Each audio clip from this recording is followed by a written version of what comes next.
Yung dalawa, yung panggulat na horn. So, testing natin. Malakas yung horn niya.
harness niya. So ito, hindi pa kasi nabuksan natin yung ano yun.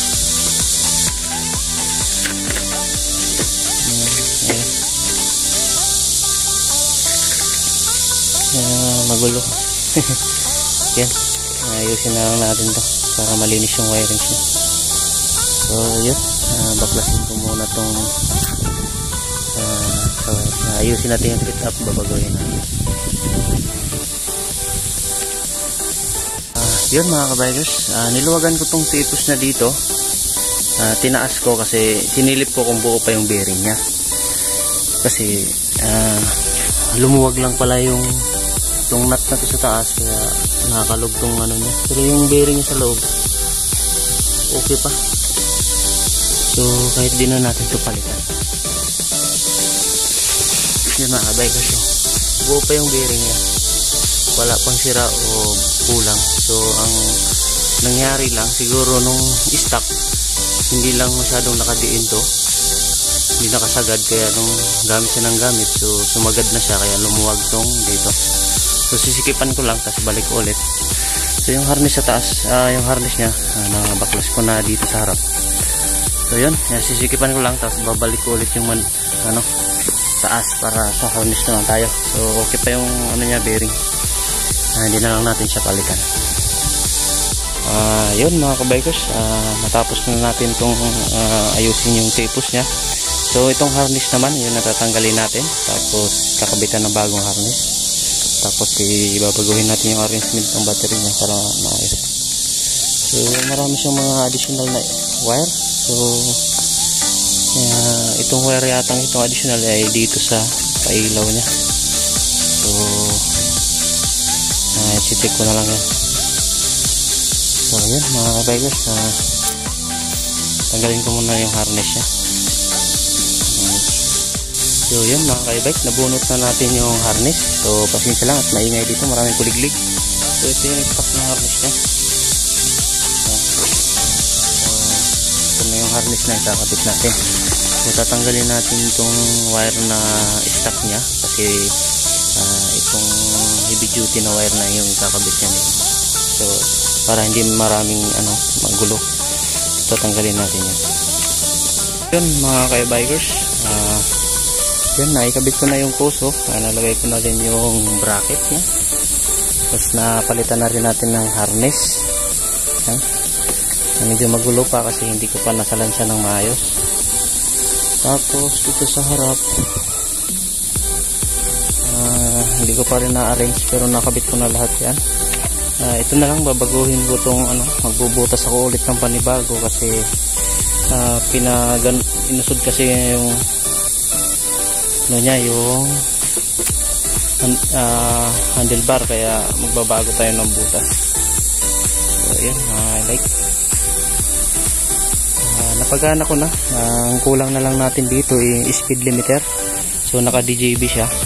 So tatry kong lagyan siya ng speed limiter, kasi hindi pa ako nakapaglagay ng speed limiters ng naka programmable na controller. So mas maganda sana kung programmable, yung 1 ay gawing 25 speed lang, tapos yung 2-3 dito na ikakabit yung 2-3 speed nya, tapos yung 1-2-3 nya dito is naka 1 lang talaga yun lang, para kung sakaling may check, so walang problema ang speed. So yun, bubutas muna ako dito, tapos speed limiter okay na. Pag okay na yan, tapos na. So ito yung horn, nakakabit ko na yung dual horn. Ito yung dual horn nya. Ayan. So sinuksok ko lang ulit sa yung kabitan ng horn, yung isang doon mo lang ikakabit sa stock. So malapit na mga ka-e-bike. Mayroon tayong soldering na DIY na 12 volts. So yung filament nito, yung heating 12 volts lang siya. So yan, kinunik ko doon sa isang battery para gumana. So nilagyan ko siya ng switch. So tingnan natin kung mainit. Yun, nainit na siya. Okay. So yun, tapos na yung e-bike ni Bossing. Kaya kabili lang din. So yun, ginamit natin yung Oso.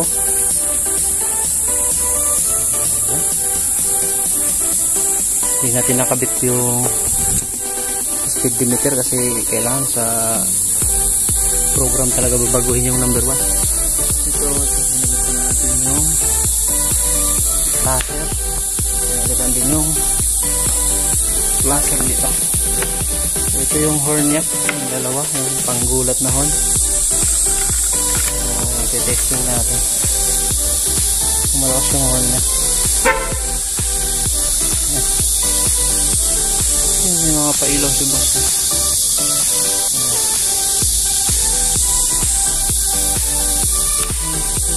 Ito yung flasher niya.